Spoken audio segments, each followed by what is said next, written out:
Hello बच्चों, मैं किशन कुमार और आप देख रहे हैं Kishan Kumar UPSC. So today actually we are going to learn about chapter 2 of my book, that is One Step Towards the Constitution. And thank you for watching the videos, and thank you for loving us, thank you for giving us the read. If you have not given the read, if you have not given the rating to our book on Google, please go and search One Step Towards the Constitution by Kishan Kumar. You will definitely see my book on pothi.com, and please subscribe to my channel. Let's come up with chapter 2, that is Indian Democracy. ठीक है, तो हमारा chapter 2 है Indian democracy. तो पहले तो हमें जानना पड़ेगा कि भैया ये वर्ड डेमोक्रेसी होता क्यों. क्योंकि एक्चुअली जो एम है इस बुक का वो है आपको हद तक पहुंचाना. आपको we will raise the bar like anything.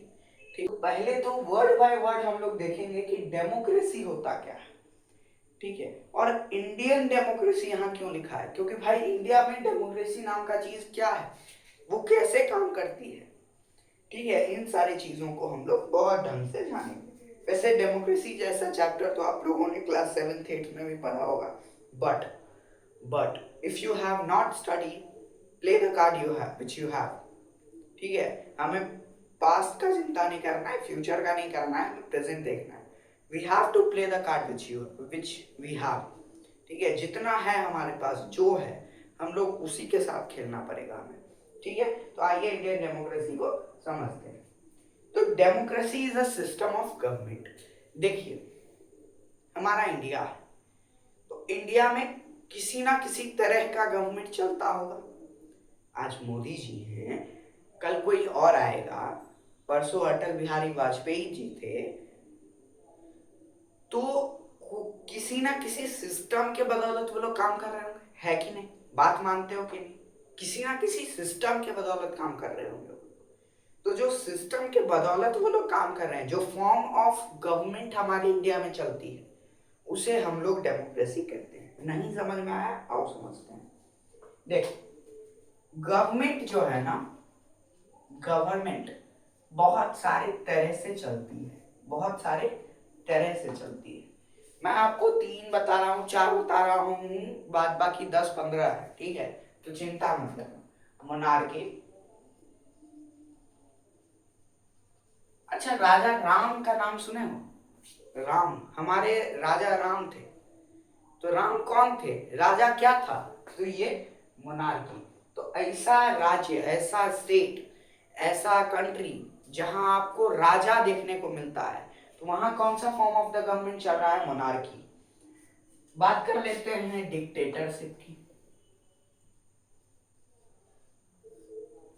Dictatorship क्या होता है, तो आप लोगों ने नॉर्थ कोरिया का नाम सुना होगा, किंग जॉन का नाम सुना होगा. सबसे बड़ा डिक्टेटर है, मतलब तानाशाह है. कुछ भी आर्बिटरी हरकत वो कर सकता है, उसको कोई रोकने वाला नहीं है.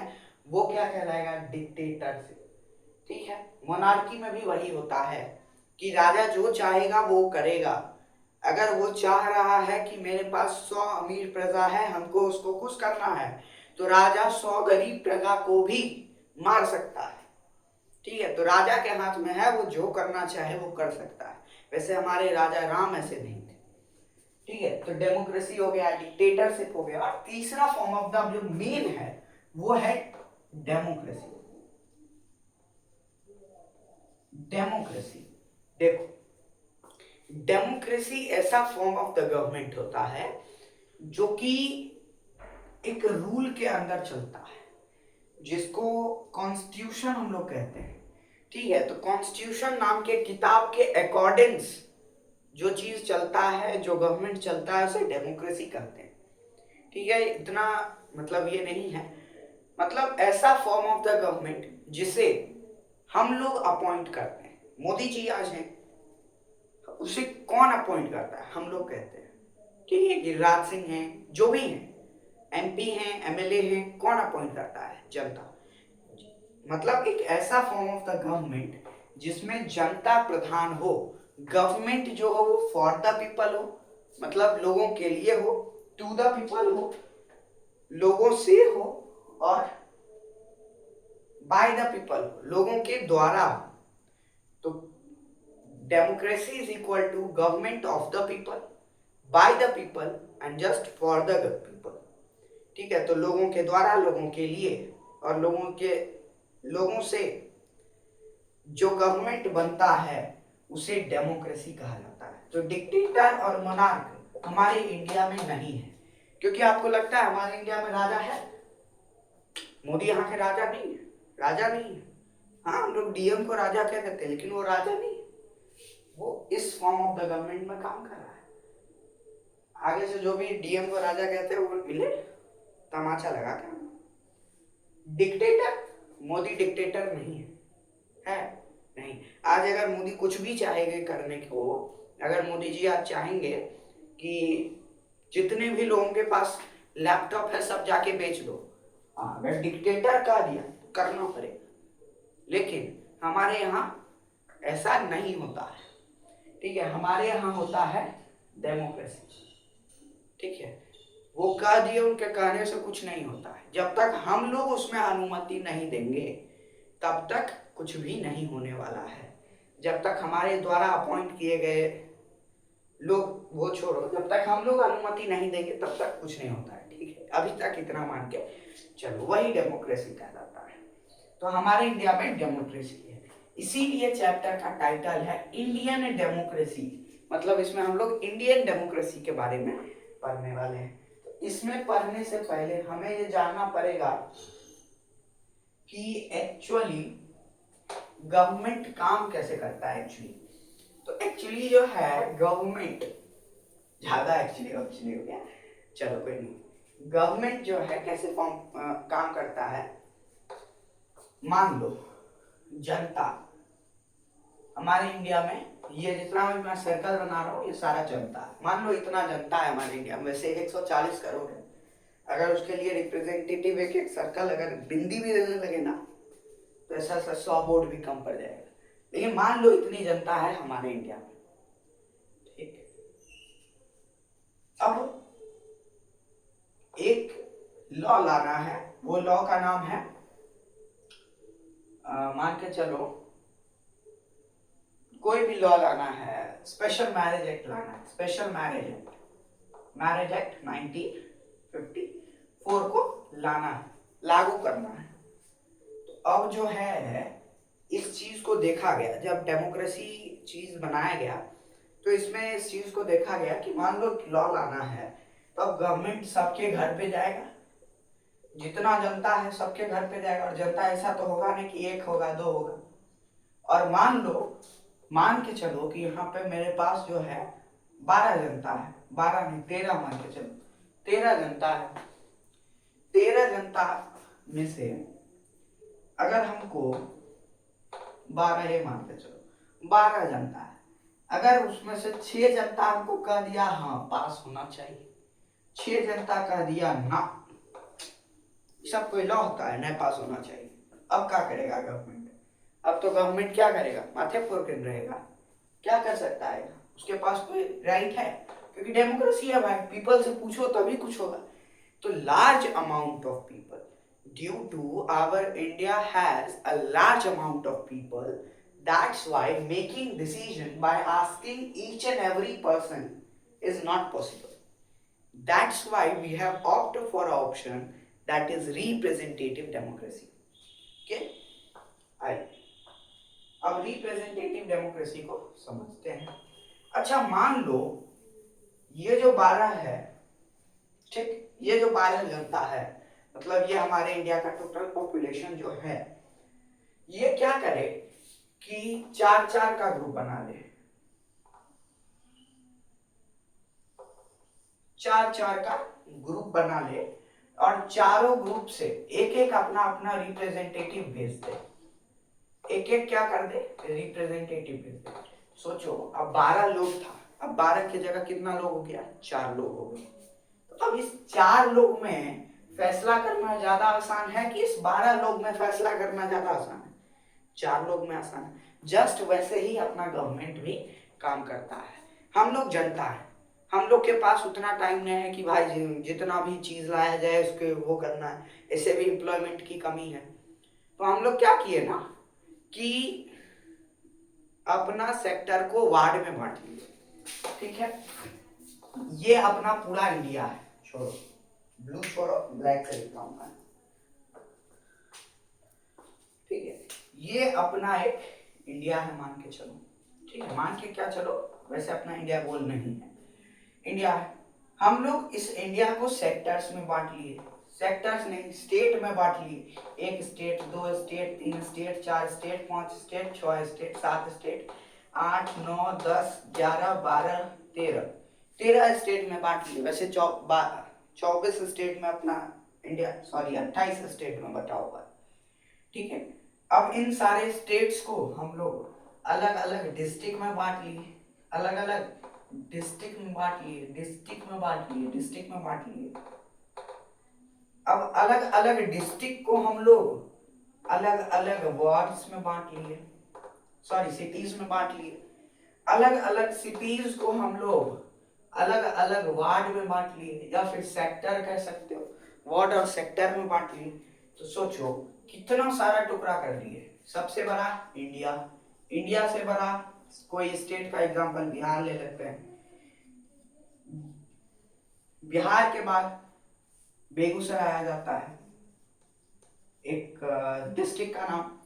अब बेगूसराय के बाद मनियप्पा गांव आ जाता है, ठीक है, मनियप्पा गांव आ जाता है। अब मनियप्पा गांव के अंदर वार्ड नंबर 1 आ जाता है, वार्ड नंबर 1 आ जाता है।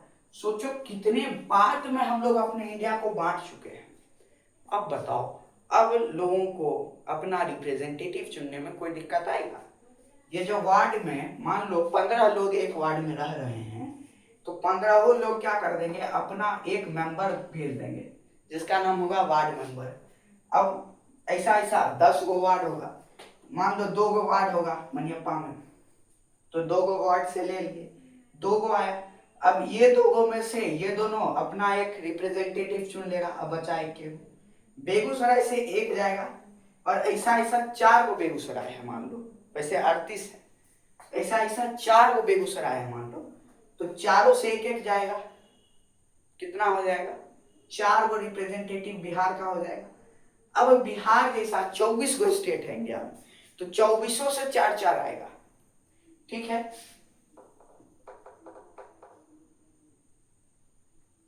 96 टोटल रिप्रेजेंटेटिव आया, और मान लो यहां पर 96 बैठ करके फैसला ले लिया। तो बताओ कि इनडायरेक्टली लिया तो यही सब ना, लिया तो जनता ही ना, जनता ही ना अपना रिप्रेजेंटेटिव चुना, और रिप्रेजेंटेटिव बाद में जाके फैसला ले लिया।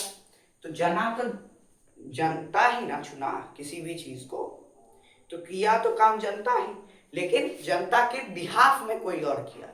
तो ऐसा जो फॉर्म ऑफ डेमोक्रेसी होता है उसको इनडायरेक्ट डेमोक्रेसी कहते हैं, और ये ज्यादा आपको मिलेगा। क्योंकि डायरेक्ट डेमोक्रेसी क्या होता है कि आपको एक एक घर में जाना है, एक एक से पूछना है क्या है नहीं है, तब आप जाके फैसला ले पाओगे। तो उतना पॉसिबल ही नहीं है वैसे कंट्री के साथ जहां पर अच्छे खासे लोग रहते हैं, मतलब जहां का पॉपुलेशन अच्छा खासा है, ठीक है। तो सोचो कि अगर हर लोग फैसला लेने लगता तो 96 का कम से कम 96 के ऊपर 2 जीरो बैठा दो, इतना लोग के बीच में फैसला लेना ज्यादा इफेक्टिव होगा कि इतना लोग के बीच में 96 100 लोग के बीच में फैसला लेना अच्छा होगा कि 96 लोग के बीच में जो कि इन्हीं के द्वारा चुने गए? ऑब्वियसली 96 के बीच में ज्यादा अच्छा रहेगा। तो इसको क्या कहा जाता है, इनडायरेक्ट डेमोक्रेसी, जो कि अपने इंडिया में है। और इसमें मतलब प्रेसिडेंट चीफ होता है, और प्राइम मिनिस्टर जो होता है वो जनता का नौकर होता है, सर्वेंट होता है। ये चीज डेमोक्रेसी में बहुत अच्छी है, जो कि लोग नहीं समझ पाते। विधायक जी आते हैं तो लोग पैर पड़ने लगते हैं, काहे भाई तुम्हारे रिश्तेदार हैं? नहीं, क्यों पढ़ रहे हो पैर? तुम्हारा नौकर है वो तुम्हारा रिप्रेजेंटेटिव है, तुम्हारे द्वारा चुना गया वो है। अगर आज तुम उसको नहीं चुनोगे तो वो क्या करेगा, वो सड़क पे भी लायक नहीं है, ठीक है। और हमारे इंडिया के नेता वैसे ही हैं, ठीक है, क्योंकि यहाँ नेता बनने के लिए कोई क्वालिफिकेशन की कोई जरूरत नहीं होती है डियर। ठीक है, अब देखो इनडायरेक्ट डेमोक्रेसी में वैसे तो प्रेसिडेंट को चीफ माना जाता है, लेकिन प्राइम मिनिस्टर के पास पावर ज्यादा होता है। ठीक है, अगर प्राइम मिनिस्टर का बात प्रेसिडेंट नहीं मानते हैं तो उनके खिलाफ जो है, उनके अगेंस्ट इम्पीचमेंट प्रोसेस चालू हो जाता है आर्टिकल 94 वगैरह के द्वारा। तो ये सारी चीजें अभी आप नहीं पढ़ोगे। वैसे आर्टिकल 94 जो है वो शायद हाँ स्पीकर ऑफ लोकसभा के इम्पीचमेंट में यूज होता है। ठीक है, उसके बाद और भी हमारे बुक को जब आप पढ़ोगे तो आपको उसमें प्रेसिडेंशियल डेमोक्रेसी मिलेगा, रिप्रेजेंटेटिव डेमोक्रेसी मिलेगा और सारी चीजें आपको मिलेगी। तो मतलब ऐसा डेमोक्रेसी जिसमें प्रेसिडेंट हेड पे हो, प्रेसिडेंट ही सारा फैसला लेता हो, उसको प्रेसिडेंशियल डेमोक्रेसी, और जिसमें उसके नीचे भी लोग काम करते हैं उसे। ठीक है,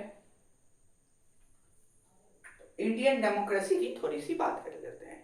Indian democracy is one of the largest and most diverse democracy in the world.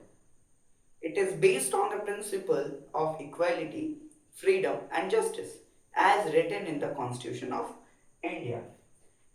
कभी आप प्रियम्बल को पढ़े हैं और नहीं पढ़े हैं तो अगला क्लास हमारा प्रियम्बल का ही होने वाला है, तो उससे जरूर मतलब ये कीजिएगा, पढ़िएगा।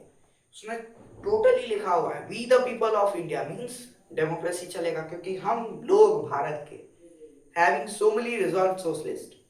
ठीक है, ऐसे करके वहां पूरा लिखा हुआ है, मतलब we the people of India, हम लोग सारे फैसले लेंगे, हम लोग सोवरेन हैं, डेमोक्रेटिक हैं, लिबर्टी है हमारे पास, इक्वलिटी है, हर एक चीज है। हम लोग आपको प्रियम्बल वाले क्लास में कुछ चीजें बताने वाले। It follows a representative democracy where people elect their leader through regular elections. Every citizen above 18 year has right to vote regardless of caste, religion, gender और background। ठीक है, ऐसा कोई ये चीज नहीं है कि कोई जो हिंदू धर्म का है उसी को वोट देने का आजादी है, नहीं, सबको ऑल आर इक्वल। हिंदू धर्म, मुस्लिम धर्म कोई धर्म है ही नहीं, सारे धर्म एक है, मोनोथिज्म। आप लोगों ने कबीर की कहानी सुनी होगी, कबीर जो है सब चीज पे जोर दिए, लेकिन ये चीज पे सबसे ज्यादा जोर दिए monotheism, all are equal, there is no religion. और आप लोगों ने शायद शंकराचार्य को भी सुना होगा, आजकल तो शंकराचार्य मतलब बहुत महान है वो लोग, लेकिन शंकराचार्य ने सबसे पहले कहा था अद्वैता। अद्वैत मतलब एक गॉड का प्रेजेंस, कोई ना अल्लाह, कोई ना कुछ, सभी एक। ठीक है, तो अद्वैत। फिर एक आए जो कि कहे विशिष्ट अद्वैत, मतलब विष्णु भगवान ही एक भगवान है और कोई भगवान नहीं है, मतलब सभी भगवान एक ही हैं जो विष्णु हैं। तो अद्वैत, विशिष्ट अद्वैत, मोनोथिज्म, ये सारी चीजें आप लोग हमारे ही क्लास में पढ़ोगे, लेकिन इस कोर्स में नहीं, अलग कोर्स हम लोग बनाने वाले हैं। Thank you, have a nice day, enjoy your day. धन्यवाद, राधे राधे।